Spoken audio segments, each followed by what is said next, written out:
এক সাহাবী এসে বলল, ইয়া রাসূলুল্লাহ আ'তিনি শাইআন, আপনি আমাকে কিছু দান করেন, আমার কিছুই নাই। বিষ্ণু বললেন, তোমার কিছু নাই? সাহাবী বললেন, ইয়া রাসূলুল্লাহ ঘরে আমার শুধু দুইটি জিনিস আছে। কয়টা? চিল্লায় বলেন, কয়টা? এক হচ্ছে একটা জামা, দুই হচ্ছে পানি খাওয়ার একটা জগ। বিষ্ণু বললেন, এই দুইটাই নিয়ে আসো। বিশ্বনবীর কথা শুনে ওই সাহাবী ঘর থেকে জামা নিয়ে আসলেন, পানি খাওয়ার জগ নিয়ে আসলেন।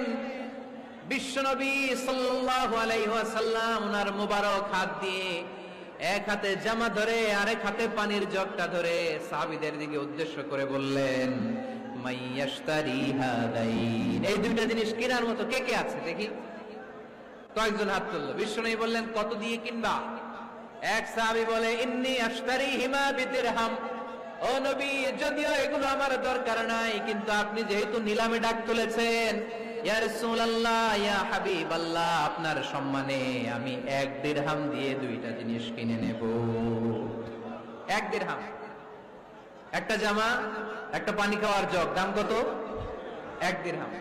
বিশ্বনবী বললেন, না না, 1 দিরহাম তো অনেক কম হয়ে যায়, মাইয়াজিদু আলা যালিক, এর চেয়ে বেশি দামে কে কিনবা? আরেক সাহাবী হাত তুলে বলতে লাগলেন, ইয়া রাসূলুল্লাহ ইয়া হাবিবাল্লাহ ওয়া ইন্নী আশতারিহিমা বিদিরহামাইন, আমি এই জামাটার পানি খাওয়ার জগটা 1 দিরহাম নয় 2 দিরহামের বিনিময়ে কিনতে চাই। বিষ্ণু সাল্লাল্লাহু আলাইহি ওয়াসাল্লাম ওই সাহাবাকে দিয়ে দিলেন, দিয়ে 2 দিরহাম নিয়ে যে লোকটা ভিক্ষা করতে এসেছিল তার হাতে 2 দিরহাম দিয়ে বললেন, যাও 1 দিরহাম দিয়ে ঘরে খাবার কিনে দিয়ে আসো, আরেক দিরহাম দিয়ে একটা কুঠার কিনে নিয়ে আসো। শুনতেছেন? কি কিনে নিয়ে আসো? কুঠার দিয়ে কি করে? গাছ কাটে। ওই সাহাবী কুঠার কিনে নিয়ে আসার পরে বিশ্বনবী নিজ হাতে কুঠারের মধ্যে একটা কাঠের হাতল লাগাই দিলেন। আল্লাহু আকবার! হাতল ছাড়া কুঠার ইউজ করা যাবে? বিশ্বনবী নিজ হাতে ওই কুঠারের ভেতরে একটা হাতল লাগাই দিলেন আর বললেন, লা উরিদু আন আরাকা 15 আইয়াম, এই কুঠার নিয়ে জঙ্গলে যাও, গায়ে অনেক শক্তি আছে, কাঠ কাটো, এই কাঠ কেটে বাজারে বিক্রি করো, সামনের 15 দিন যেন আমি আমার চোখের সামনে তোমার না দেখি। বিশ্বনবীর পরামর্শ অনুযায়ী কুঠার নিয়ে ওই সাহাবী জঙ্গলে চলে গেলেন।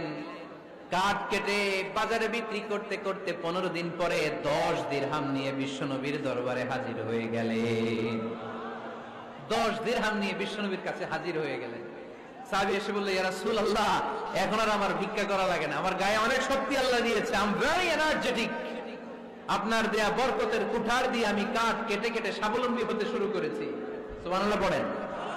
আমি এখন 10 দিরহামের মালিক। বিশ্বনবী বললেন, লা আইয়াহতাতিবা আহাদুকুম হুজমাতান আলা যাহরিহি খায়রুম মিন আইয়াসআলা শাইআন ফায়ু'তিয়াহু আও ইয়ামনাহু, যাদের গায়ে শক্তি আছে তারা ভিক্ষা না করে কাঠ কেটে পিঠে সেই বোঝা নিয়ে বাজারে বিক্রি করা অনেক ভালো, কারণ কারো কাছে যদি তুমি হাত পাতো সে দিতেও পারে, নাও দিতে পারে। আর